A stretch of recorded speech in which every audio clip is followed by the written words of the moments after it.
Hello and welcome back to the channel. Today we're taking a deeper dive into the education portion of the CARES Act. There's been a lot of talk lately over the CARES Act with things such as small business loans, the individual stimulus checks, the $1,200 stimulus checks, Trump bucks, whatever you want to call it. But something that I don't think has been talked about as much is the grants and money made available to higher education and universities for them to either spend on COVID-19 related impacts. But there's another part in the CARES Act, the Higher Education Emergency Relief Fund, HEERF for short, that sets aside money for schools to use on COVID-19 related costs, as well as to give grants to students who need the money most if they're going through any hardships or struggles, offering schools money to give their students as well. Now, to go a little bit more into the HERF, whatever you want to call it, it allocates roughly $14 billion out of the $2 trillion stimulus package to higher education institutions. But one thing is to be said, I know a lot of students have complained when the initial stimulus came out, the headlines were the $1,200 checks that everyone was getting. A lot of college students weren't seeing this because they were either being claimed on their taxes as dependents and not filing themselves, which would make them ineligible. So this could be a way for some people who have been affected and are unable to get that stimulus payment to get some money in a form of emergency education grant from their schools. Now, if you're in this situation, make sure to check with your school's financial aid department as to how exactly they are distributing these funds. Some schools are giving money to all students, while other schools are only giving money to students who have either qualified for financial aid or have shown that they have been affected by this COVID-19 pandemic, as well as the amount that each student will be receiving varies widely from school to school. So check with your school on that. And this money is distributed to most universities and colleges in the country. How this is determined is that the Department of Education uses a formula based on the school's enrollment and the amount of students that receive Pell Grants, which are grants given by the federal government for low-income students. Combination of that and some other things to come up with exactly how much money each school gets. And there's a huge document that lists out exactly how much each school gets. If you're interested in taking a look at how much your school got, feel free to take a look at that document. I'll link it below. But quick summary, the school that got the most money, Arizona State University, ASU, got around $63.5 million. And the private school, not-for-profit institution that got the most was BYU at around $32 million. And also for-profit institutions also qualified for this money, with GCU, Grand Canyon University, getting around $22 million. Now, what's interesting about this grant to these colleges and universities is that schools have a lot of flexibility in using this money. A lot of it is discretionary. In order to accept the fund, the school only has to agree to use about 50% of that money on giving grants to students in need. The other 50% can go to school-associated costs, anything with the school changing operations to shift from in-person to virtual learning, to pay employees, staff, or other costs incurred by the university as a result of COVID-19. Now, the other 50%, the grant money that goes directly to students, is discretionary and up to the schools as to how they distribute it. Now, as a result of that, we're seeing every different school pretty much has a different way of implementing it. The money goes from schools to students. If you're a student who is looking to get some of this grant money, you wouldn't apply with the IRS or with the Department of Education. Each individual school should be issuing their own guidelines as to who's eligible, how much money each person is getting and how students can apply for that money. So to give you kind of a quick picture at what different schools are doing, I'm going to run through some examples. Some schools that I've looked up and have said exactly what they're giving out to students and how this process is going to work. For example, Florida A&M University has said that they're sending payments to about 4,600 Pell Grant eligible students. About $4 million are allocated to these students, and each student in this category is getting about $871.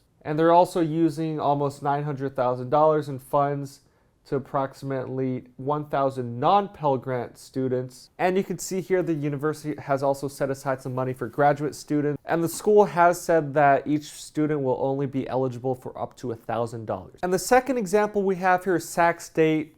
They're taking a bit of a different approach. Rather than targeting this money at just Pell Grant recipients, it looks like they're planning on distributing these funds to all students, with Pell Grant students and students who are already receiving financial aid getting a little bit more money than regular students who aren't. And since Sac State is giving this money to all students, they say that students do not need to apply to receive this money. They're also including graduating seniors as well. From their website, they're saying that students who are eligible for the Pell Grant will get $850 for a full-time student. Students who are eligible for financial aid but not for the Pell Grant are getting $400. And students who didn't file FAFSAs, aren't eligible for any financial aid, will receive $200, with this amount being less if you're not a full-time student. So we can see here Sac State's decided to take that money, spread it out throughout the student body, give a little bit to everyone. And now looking onto Boston University's response, the school's taking a little bit of a different approach. Under the CARES Act, Boston University qualified for about $15 million in aid money from the federal government. And according to the school's website, they're allocating all of this money towards students first. And if there are any leftover money after giving out grants, then the school will spend that money on school expenses that we've mentioned before. So they're trying to distribute this money straight to students. But according to the school, this emergency grant money is only available to students who are eligible to receive federal financial aid. And students who qualify for grants will receive somewhere between $500 and $6,000, of which could be taxable. So we see here Boston University is taking that money, giving it to students who are only receiving financial aid, and students can get up to $6,000, whereas before the past two examples, we saw that Sacramento State, I think the highest was about $800 or $900. Florida A&M, those payments were capped at $1,000. So we see here that it really does depend from school to school, and some schools have yet to release their guidelines. So if your school hasn't communicated that with you, or you've been wondering where that information is, they might still be coming up with a plan and rolling that plan out. And we see here that students can use these expenses for things such as buying computers, upgrading to faster Wi-Fi, ensuring that they have a stable connection to be able to learn virtually rather than in a classroom. They can also use this money for unexpected travel or living expenses, or any other purchases that are related to being displaced. So it's pretty broad in what this money can be used for and what this money is intended for students to use it for. And the last example I have here is UConn University of Connecticut. The school has qualified to receive about $20 million, and they're using about $11 million for emergency grants to students. So unlike BU, the school is splitting it half and half between grant money and school money. However, the money that's not going to grants is going to be used by the school to pay for things such as prorated refunds for room and board and other fees that were returned to students. The school here is once again taking some of this money and giving it back to the students, although not in a form of a grant. But the school is saying that the grant money will be issued to students anywhere from $500 to $1,000, and all level students in the university will qualify from undergraduate students, graduate students, and those in professional programs as well. So this was a quick rundown of what a couple schools are doing and what some of this money is being used towards. I want to take the last half of this video to address some of the issues that people have had over this. With a lot of the older and larger private schools, especially the Ivy Leagues with huge endowments, we see Harvard is at around $40 billion in endowment money. A lot of people are criticizing these universities for taking federal aid instead of using money from their endowments to pay out and help students in need. Now, it seems like people have been criticizing schools with very large endowments since the start of time. It's very easy to just look at someone sitting on $40 billion of cash and not doing anything with it. And I don't think there's necessarily a right or wrong answer here, but I'm just gonna talk through some of the details and some of the things that we should consider when taking everything into account and how schools are actually using this money. So to start off with, what is an endowment? An endowment is money or other assets that are donated to schools. And sometimes these donations can come with stipulations that it's meant to be used just for a certain purpose, or if someone wants to build a new structure or building, that money is used towards that, or if someone wants to support a certain department or a certain college within the university, that money is allocated to that. So it's not just a giant lump sum that the school is sitting on. Some of this money can be directed at specific uses. And what the school does with this money is it's set aside in a fund, much like a retirement account, except in this case, the fund has no end date. Unlike retirement, I may be aiming for 40 or 50 years down the road. Schools obviously have existed for longer than that time period, and they're planning for long-term financial planning. So the endowments are indefinite. That money is kept there and is often used by schools for their operating expenses. Now, since endowments are pretty large, the interest that they earn is a substantial amount, which allows the schools to offer things such as scholarships or grants to students in need based on the interest alone. So they don't have to take out any money from the endowment itself. So with respect to colleges and universities with very large endowments being criticized right now for not spending more of that money to help their students out, I think these schools are definitely stuck in a dilemma as to what to do. Because on one hand, if they do spend a lot of that money now, they'll have less earnings, and obviously that fund will be cut down for future generations to use. The amount of investment gained or interest gained on that money will be less because they have less to work with. But on the other hand, if they don't take any action, they will get heavily criticized for just sitting on billions and billions of dollars without helping it out.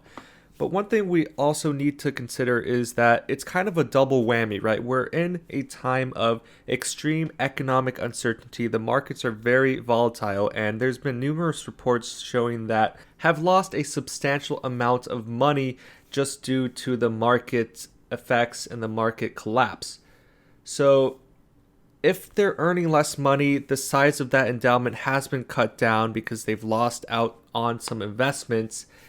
It's really hard, once again, to spend money when you're losing money. Obviously, the first instinct for schools or for someone managing that fund is they don't want to lose too much in terms of, in bad economic times, as we said, people want to save more, they want to preserve the endowment for future times, but they're being criticized for not spending enough. So it's a very fine line that these schools have to walk in between doing nothing and sitting on the money, or between doing too much in some cases and not leaving enough for future generations and for the school to use. And I think from a financial aspect, we should note that schools can't just deplete these endowments. If, let's say, Harvard has a $40 billion endowment, they're earning a lot of interest on that money year over year. But if something happens, they need to spend 5 to 10 billion of that money all at once. That's going to take a huge hit on the amount of interest that they earn from that money going forward,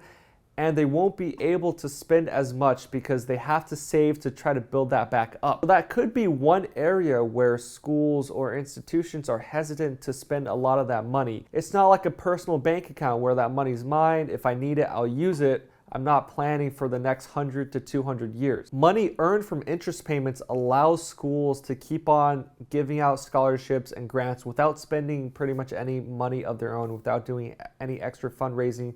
They can just use that money and tack it on. And as the endowment grows, the more money they'll have available to spend. But with that said, there have been studies in the past looking at how schools use their endowments and if they are actually guilty of hoarding that money. One study published that I was able to find looked at schools' responses to certain economic shocks and how they manage their endowment. So how we would expect something like this to be managed is that in good times, good economic conditions where investment returns are very large, schools would be spending more money out of that endowment because they're seeing more financial gains from that endowment money.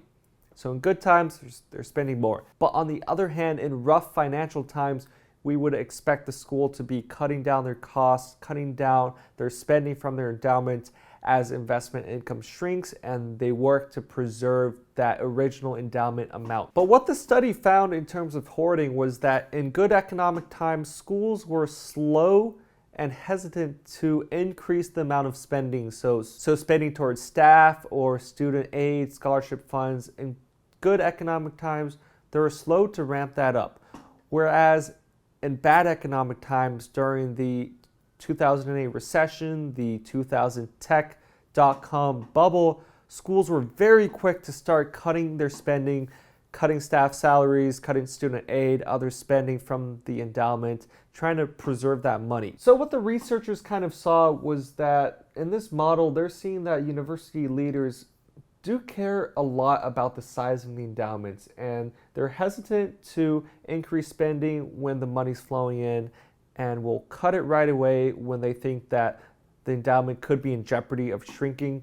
We see even in a lot of university presidents' salaries or compensation packages is tied to how much the endowment is. So they are incentivized in some ways to either maintain or grow the school's endowment. Now, I would say it's really up to your opinion and your own thoughts on this as to whether this is good or bad, if schools should be taking more money out of their endowments while risking future gains and growth, and if they should be taking federal money at all. But thanks so much for watching this video. If you have any questions or comments, let me know down in the comment section below. Stay subscribed for future videos. Thanks for watching once again, and peace out.